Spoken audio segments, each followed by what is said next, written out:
Imagine waking up and finding out that a single policy decision just changed the rules of global trade. That's exactly what happened when the United States, once the architect of free trade, suddenly imposed sweeping tariffs on its closest allies. But instead of bending to pressure, the world pushed back, and not with anger, but with alternatives. This isn't just about economics. It's about power, trust, and the quiet but historic reshaping of global commerce. And if you think it's temporary, think again.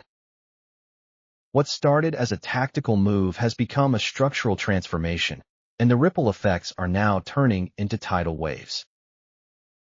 If you find this perspective valuable, hit that like button and share this video. It helps us reach more viewers who care about the future of global trade. On May 30th, the U.S. President announced tariffs of 35% on Canadian imports and 30% on goods from the European Union and Mexico, with a looming threat of 50% tariffs on European aluminum, autos, electronics, and agriculture. The goal? Leverage. The result? Whiplash. Markets trembled. The Boeing-Ryanair deal, worth $43 billion, was put on hold, and the EU responded swiftly, not just with $95 billion in countermeasures, but with a quiet move to freeze Boeing out altogether.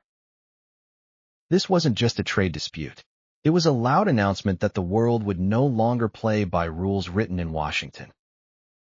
The backlash was immediate and surgical. Harley-Davidson's exports to Europe fell 30%.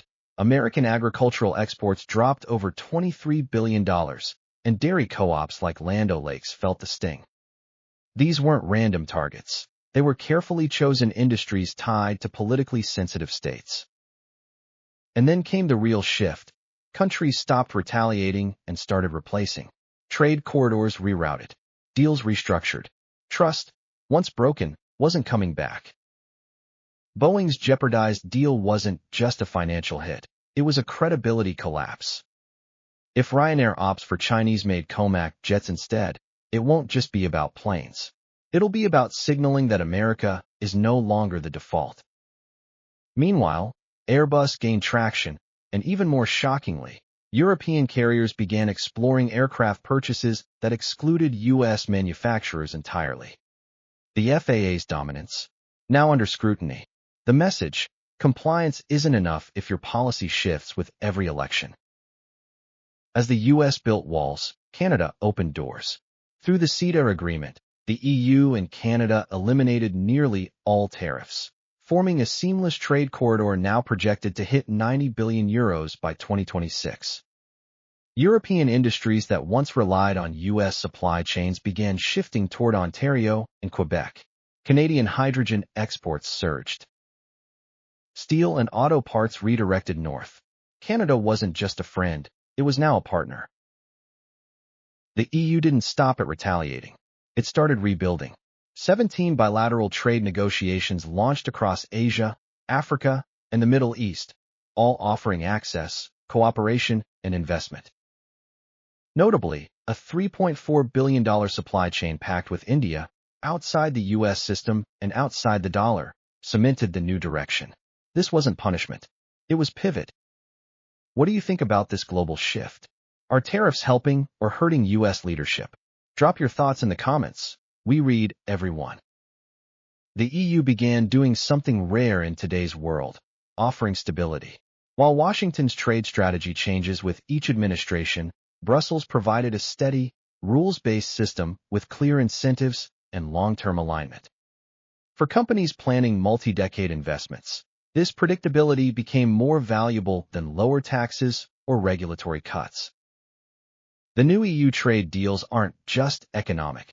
They're comprehensive, integrating labor, climate, digital standards, and infrastructure. Once you're in, it's hard to leave. And for many countries, that's the point. Another big lesson from the tariff fallout: no one wants to be too dependent on any one power.